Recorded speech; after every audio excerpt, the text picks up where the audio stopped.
उठो मुअर्रख लिखते जाओ, मैं सुनाता हूँ। लिखो कि जब तक हम अमेरिका के गुलाम रहे, इमरान खान पर एतमाद था। जब उसने कहा कि अमेरिका के गुलाम नहीं हैं, तो अदम एतमाद हो गया।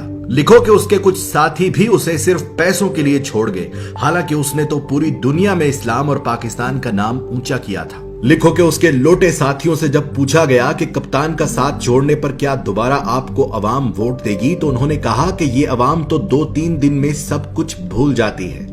लिखो कि तारीख में पहली मर्तबा अदम एतमाद आया, और वो भी उस वजीर आजम पर जिस पर कोई करप्शन का इल्जाम तक नहीं था। लिखो कि जावेद लतीफ नामी नून लीगी रहनुमा ने सरेआम टीवी चैनल पर कहा कि हाँ, हमने पैसे देकर MNAs खरीदे हैं, और ये सुनकर भी इलेक्शन कमीशन नामी मुकद्दस गाय सोई रही। लिखो कि जहां एक निकाह मनसूख करने के लिए भी जज वजह पूछता है, वहां 22 करोड़ आबादी के मुल्क के वजीर आजम को हटाने की वजह न किसी जज ने पूछी, न किसी इलेक्शन कमीशन ने। लिखो कि जहां रिश्वत गुनाह कबीरा में आती है, वहां पैसे और ओहदों के लिए MNAs ने डायरेक्ट बोलियां लगवाई। लिखो कि जब इमरान खान ने पाकिस्तान को आजाद करना चाहा, तो उसे झुकाने के लिए सारे सियासतदान मिल गए। लिखो कि इलेक्शन कमीशन ने हमेशा इमरान खान की हुकूमत के खिलाफ फैसले किए, लेकिन वो फिर भी मुकद्दस ही रही। उसने अमीन अली गंडापुर के भाई को सिर्फ अपने हलके में जाने पर नाअहल कर दिया, लेकिन MNAs को खरीदने पर बिल्कुल सोई रही। लिखो कि ईमान की इस खरीदो फरोख्त ने फिर से उस अमरीकी को सही साबित कर दिया जिसने कहा था कि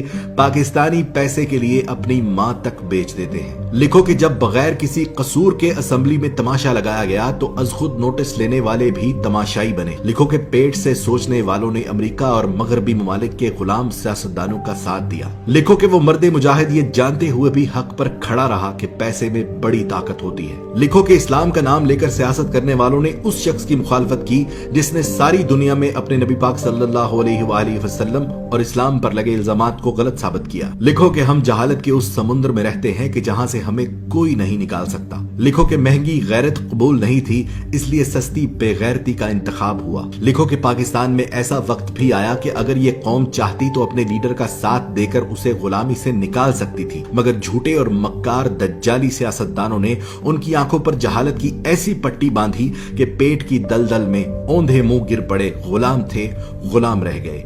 गुलामों के लिए अच्छी खबर यह है कि अल्लाह ने इस कौम पर तरस खाकर एक बहादुर लीडर दिया जो उनकी गुलामी की जंजीरें तोड़ना चाहता है। पर इस कौम ने कहा कि मैं अमेरिका और मगरिब का गुलाम था और रहूंगा।